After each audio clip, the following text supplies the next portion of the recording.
Negotiations last year have achieved results on some of the concerns. However, it needs to be noted that issues still remain unresolved. The adoption and ratification of the Doha Amendment remains a challenge, as most of the Annex I parties have been reluctant so far to adhere to this amendment.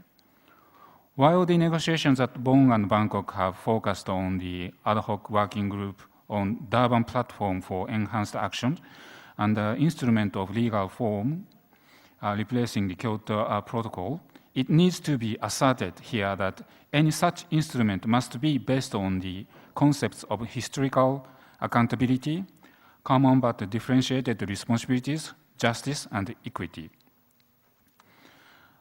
With respect to our concerns on the protection of biodiversity, at the 11th meeting of the Conference of Parties to the Convention on Biological Diversity, CBD, held at Hyderabad, India, notable progress was achieved on several fronts.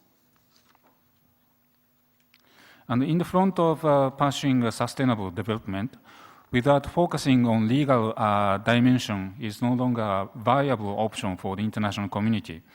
At the 27th session and the first universal session of the UNEP Governing Council Global Ministerial Environmental Forum held at Nairobi, Kenya, the international community expressed its concerns and exchanged views on achieving this. On green economy, the involvement of governmental agencies, capacity building, addressing technological and financial barriers, and reforming perverse subsidies that distort price signals and efficient resource allocation were all pointed out as barriers to be crossed to achieve a transformation. Excellencies, distinguished delegates, ladies and gentlemen, before I end this brief introduction, may I draw the framework for the focused deliberation under this session. 1. Issues touching the forthcoming protocol legal instrument on second-term commitment of countries regarding climate change. 2. Legal responses to protecting and documenting traditional knowledge in relation to the biodiversity. And 3, the importance of green economy and addressing barriers in the transition to green economy. I thank you all for your kind attention. Thank you for introducing the subject. I had requested Qatar to speak, but I understand that some delegations had inscribed yesterday, so the Secretariat has given me a fresh list. So on the basis of that new list which has been provided, the first speaker on my list is Nepal. You have the floor, sir.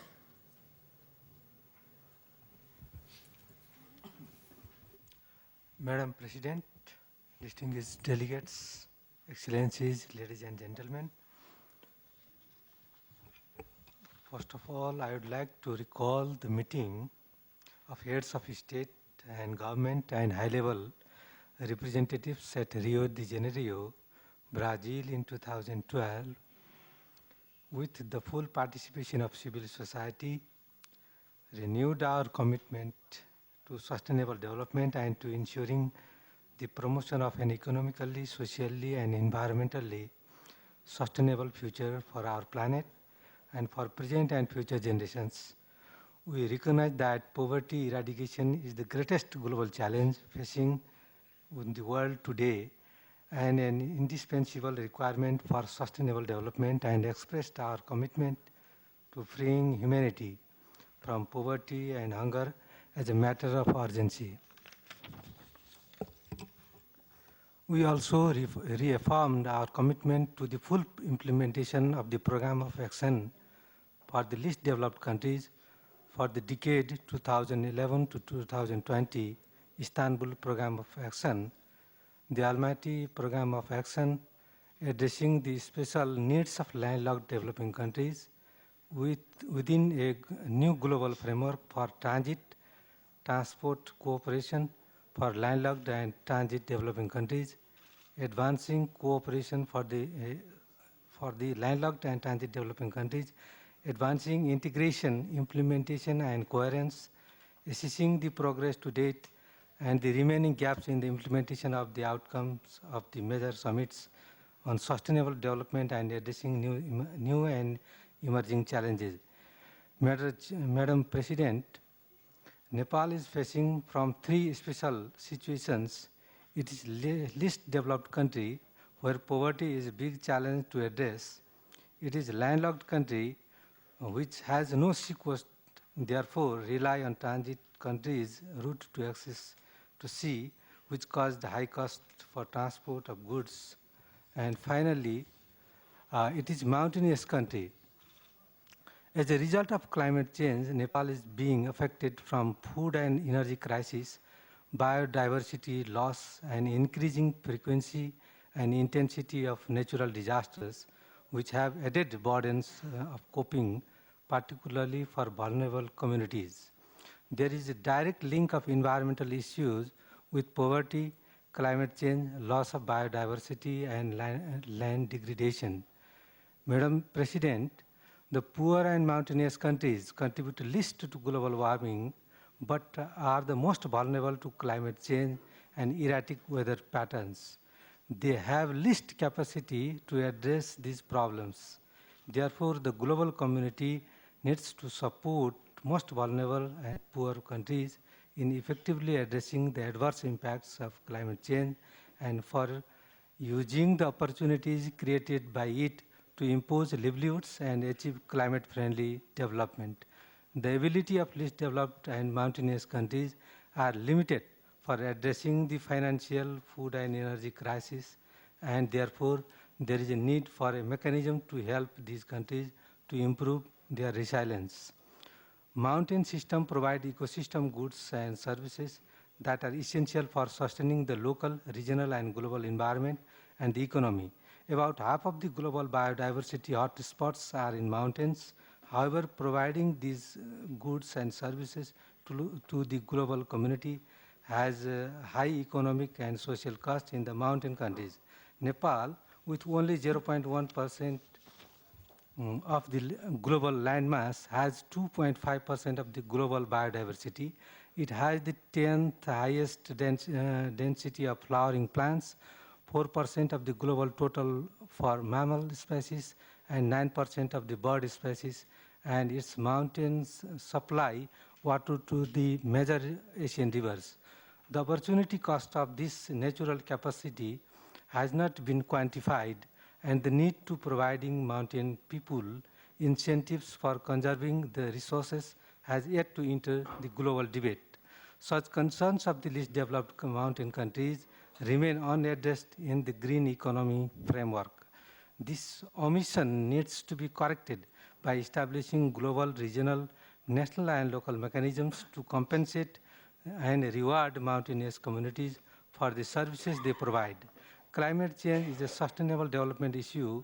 Climate resilience development infrastructure can be an opportunity for mitigating the impacts of climate change and also for promoting environmentally sound and sustainable development through the use of clean technologies. Madam President, Nepal has been taking various measures to meet these challenges. All development efforts are driven towards poverty reduction in line with Millennium Development Goals. Green economy is its targets and emphasized its agriculture and food security. It is implementing pilot program for climate resilience financed by the Climate Investment Funds. It has prepared the strategic program for climate resilience, which complements the Natural Adaptation Program of Action Plan, National Adaptation Program of Action Plan, Climate Change Policy, and Local Adaptation Plan of Actions. I thank you, Mr. President, Madam President. Thank you very much, Nepal, for your statement. India is next on my list. You have the floor, sir.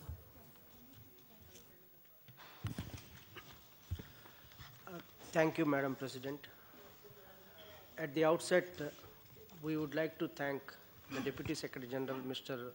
Fukuhara, for his introductory remarks. We also thank ALCO Secretariat for their comprehensive report on the agenda item. Madam President, Climate change is attributed to increased concentration of greenhouse gases in the atmosphere due to various human activities. India is committed to pursue its socio-economic development objectives in a manner not to exceed the average per capita greenhouse gas emissions of the developed countries. This effectively puts up a cap on our emissions, which will be lower if our developed country partners choose to be more ambitious in reducing their own emissions. The UN climate chief, the ex-UN climate chief, Mr. Boyer, recognized India's sincere efforts in joining a growing contingent of developing countries that are making very significant efforts to show what they are doing to address climate change and indicate what more they are willing to do. At the UN climate change talks in Doha, India took an active role in asking developed nations to commit to ambitious carbon dioxide emission cuts and pledge money to combat the global challenge. India called on developed nations to raise their low level of ambitions under the second commitment period to a level required by the science. India shares the view of other developing countries that the climate change negotiations must be based on the principles of equity and common but differentiated responsibility enshrined in the UN Framework Convention on Climate Change, adopted in 1992. The so-called Green Climate Fund, established after 2010 talks in Cancun, Mexico, was referred to by some negotiators in Doha talk as an empty shell, had no real meaningful capitalization for fulfilling its functions of financing the needs of developing countries in order to reduce their carbon emissions. India reiterated its belief in outstanding issues of shared vision, mitigation, adaptation, technology and financing laid in Bali Action Plan to be addressed in Durban platform, whereas developed nations called for a fresh start for the world of 2020 and beyond. India shares the common responsibility of doing things in a fair and equitable manner, but the massive inequitable consumption of resources by some has created a deficit when there is hardly enough for those whose needs are yet to be met. Imperative for equity has to be respected. At the 27th Governing Council or Global Ministerial Environment, member states acknowledged that the key role the Council can play in a policy making. The Council at that meeting urged all the representatives should engage with their governments in drafting policies and programs for the post-2015 development agenda that would ensure investment in environment and a green economy as a sound insurance policy for future. India feels the need to move from a dialogue and discussion to concrete and tangible actions to accelerate the transition to more sustainable, inclusive, and enduring economies.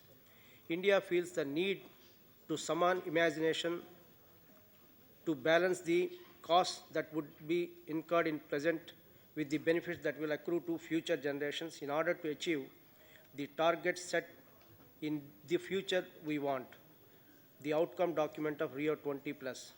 The task before each one of us is to give practical shape and content in a manner that allows each country to develop according to its own national priorities and circumstances.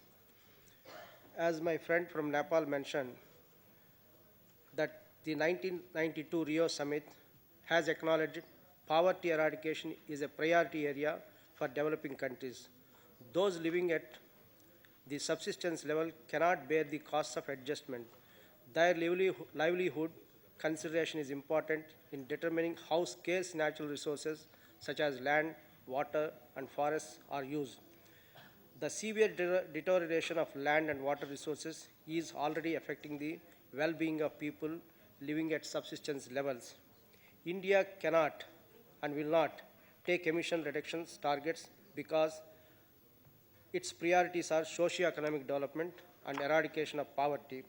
However, we continue to quantify our efforts to mitigate climate change and reduce emissions by a broad indicative number, although the reductions would still not be bound by legal obligation. Sustainable development mandates